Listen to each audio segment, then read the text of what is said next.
Today we will be heading towards our next topic of chapter electrochemistry, that is equivalent conductivity. Firstly, we are done with the previous topic, specific conductivity. What was specific conductivity?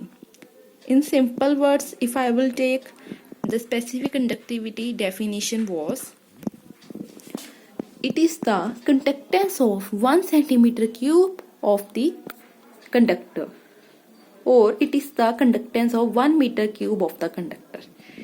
वो हमारे पास conductance थी एक 1 centimetre cube of the conductor, जिसका area volume 1 centimetre cube थी। उस conductor की हमारे पास कंडक्टेंस थी। कंडक्टेंस को हम जी से डिनोट करते हैं। इक्विवेलेंट कंडक्टिविटी किसी भी सोल्यूशन की एट डिल्यूशन मीन्स कि हमने सोल्यूशन को डिल्यूट किया है। डिल्यूट का मतलब कि हमने उसमें सोलवेंट की एडिशन की है, सोलवेंट को ऐड किया है उस सोल्यूशन में, बट सोल्यूट को नहीं ऐड किया। डिल्यूशन में अगर हमारा सोलवेंट वाटर है तो हमने उसमें वाटर की अमाउंट को इंक्रीज किया है, एडिशन ऑफ वाटर किया है। That is equivalent conductivity of a solution at dilution भी। जो भी उस सोल्यूशन का सोलवेंट होगा उसके हमने एडिशन की तो वो डिल्यूटेड हो जाएगा, उसे हम कहेंगे कि एट डिल्यूशन भी। वो क्या है? It is defined as conductance of all the ions. उन सभी आयंस की कंडक्टेंस है जो हमारे पास बनेंगे। Ions produced from 1 gram equivalent. हमने कितना अमाउंट लिया है इलेक्ट्रोलाइट का? 1 ग्राम इक्विवेलेंट ऑफ इलेक्ट्रोलाइट। उस 1 ग्राम इक्विवेलेंट इलेक्ट्रोलाइट को हमने डिसोल्व किया है इन 20 centimetre cube of the solution. हमारे पास कोई भी सोल्यूशन है, उसका वॉल्यूम हमारे पास 20 सेंटीमीटर क्यूब है। अगर हम कंसीडर करें कि हमारे पास कोई भी सोल्यूशन है, उसमें उसका वॉल्यूम 100 सेंटीमीटर क्यूब है, तो ऐसे ही हमने लिया कि उसमें से प्रोड्यूस फ्रॉम 1 ग्राम इक्विवेलेंट इस 100 सेंटीमीटर क्यूब सोल्यूशन में मैंने ऐड किया है इलेक्ट्रोलाइट। और उस इलेक्ट्रोलाइट को ऐड करने से जो हमारे पास आयंस बनेंगे, हमने इलेक्ट्रोलाइट की डेफिनेशन कर ली है। इलेक्ट्रोलाइट्स जो होते हैं वो इलेक्ट्रोलाइटिक कंडक्टर्स होते हैं। इलेक्ट्रोलाइटिक कंडक्टर्स का मीनिंग कि जब हम उनमें से वो कंडक्टेंस तो होगी, आयंस कंडक्ट होंगे, पर कंडक्टेंस कैसे होगी? जब हम उनमें से इलेक्ट्रिक करंट जब पास करेंगे तो हमारे पास डिसोसिएशन होगी, जिससे हमारे पास आयंस प्रोड्यूस होंगे एंड हैंस इलेक्ट्रिसिटी।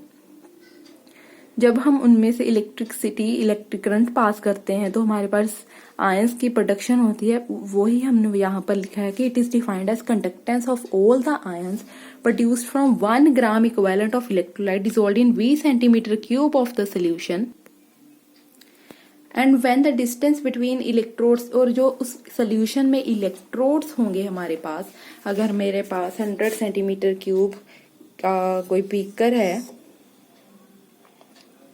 तो उसमें जो हमारे पास electrodes present होंगे,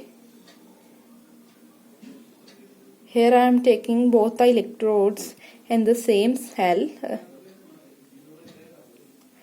then and between the electrode is 1 centimetre. उनका डिस्टेंस उन्होंने कहा है कि आपस में 1 सेंटीमीटर होगा उन इलेक्ट्रोड्स का। एंड एरिया ऑफ इलेक्ट्रोड्स, उन इलेक्ट्रोड्स का एरिया इतना लार्ज होगा कि हमारा सारा solution, whole of the solution उनमें कंटेन्ड होगा। It is represented by lambda equivalent, और इसे हम इक्विवेलेंट कंडक्टिविटी बोलते हैं, लैम्डा इक्विवेलेंट।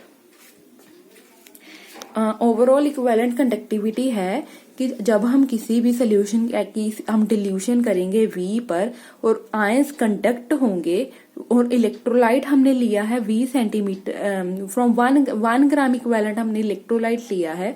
उस इलेक्ट्रोलाइट को हम डिसोल्व करेंगे इन 20 centimetre cube of the solution. तो हमारे पास, हमने जैसे डिस्कस किया कि इलेक्ट्रोलाइट्स हैं क्या, कि जब हम उनमें से इलेक्ट्रिक करंट पास करेंगे तो हमारे पास डिसोसिएशन होगी इलेक्ट्रोलाइट की, एंड उस डिसोसिएशन से हमारे पास आयंस बनेंगे, और हमारे पास जो भी इलेक्ट्रिसिटी प्रोड्यूस होगी वो आयंस की वजह से होगी। वो होते हैं इलेक्ट्रोलाइट्स। और हमारे पास उन कंडक्टेंस है all the ions produced from 1 gram equivalent of electrolyte, जिसमें हमारे पास इलेक्ट्रोड्स एक दूसरे से 1 सेंटीमीटर की डिस्टेंस पर हैं, एंड एरिया जो है इलेक्ट्रोड्स का बहुत ज्यादा लार्ज है।